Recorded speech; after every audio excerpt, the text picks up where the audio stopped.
Okay, today I have a Victorian perfume bottle mystery for you. So every year for Christmas, my husband gets me a new antique perfume bottle because I have very niche interests. And like half of the present is my hyperfixation on researching where it came from. So let's take a look at her. First things first, this chain means that this was a chatelaine at some point, and chatelaines were like utility belts for Victorian maids and housekeepers. But fancy ladies also wore these as brooches or pins as like a conversation starter. And so for my millennial girlies, think about Marguerite in Ever After. This that you see all around here is called silver overlay, and that is something that they had all the way back in ancient India. But in the 1800s, they made this new process called electroplating that just made it a lot easier. It also made the silver a bit thinner. Let me turn off the light really quick so you can see this a bit better. So right here, you can see little fleur-de-lis designs, and they also form these overlapping hearts. And here at the bottom, we have what was called a vinaigrette. And so what they would do is they would put like a little piece of cloth under here and they would put a little bit of scent on it. And so it would act as kind of like smelling salts, or if you were out in the city and it was particularly bad fume day, you would just hold it up to your nose. Okay, turning the light off again to show you, I don't know if you can see it, this engraving. I was having a really hard time figuring out what it said. It looks like either an EL or a JLP. There's kind of an extra little flourish in the center right there. Very old-timey script though, so I can't actually tell. Okay, then, and last and most importantly, right up here, it's really hard to see. It says Jenner and Newstub, 33 St. James Street and 66 Jermyn Street.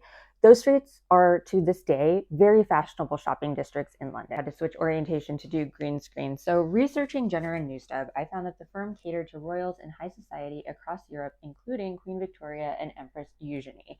They advertised as makers to the Queen and principal courts of Europe and exhibited their products at international exhibitions. They received medals such as this one at the 1862 London and then 1878 Paris exhibitions.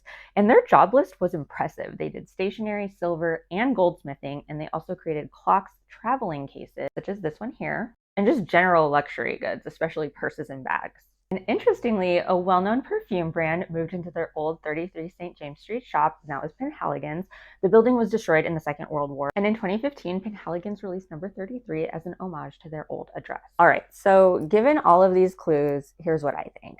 I think that this was a love token to an upper class lady because of the hearts on it. Also, the glass is too fragile and the silver too expensive for this to be a housekeeper chatelaine piece. And then I think the little fleur-de-lis indicates one of two things. Either that the person giving or receiving had some sort of connection to France, whether it was heritage or just a special place to them, or this bottle could have been made in France and then Jenner and Newstub imported it and did the silver overlay before selling it. Okay, so that's all the like confirmed clues.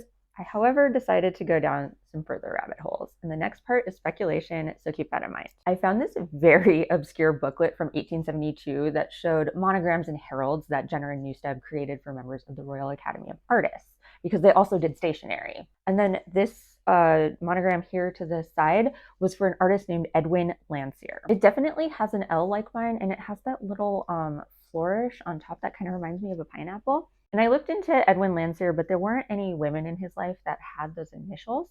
So also, if you look at mine, there's an extra flourish in the center that makes me think that there is a P in there. So I looked up a list of all members of the Royal Academy in the 1860s and 1870s, and I found this neo-Gothic architect, John Longborough Pearson. And guess what his wife's name was? Jemima Longborough Pearson, which is JLP. My husband also got this at an antique shop in London. Again, speculation and confirmation bias here, but this is the story that I'm running with. I just thought that was so fun and cool. Anyway, hope you enjoyed that. I'm going to put my cute little baby in here with my other precious bottles. You can check out the playlist below for more perfume history, as well as subscribe to my Substack, where I'm doing blog posts on perfume history twice a week, Mondays and Fridays.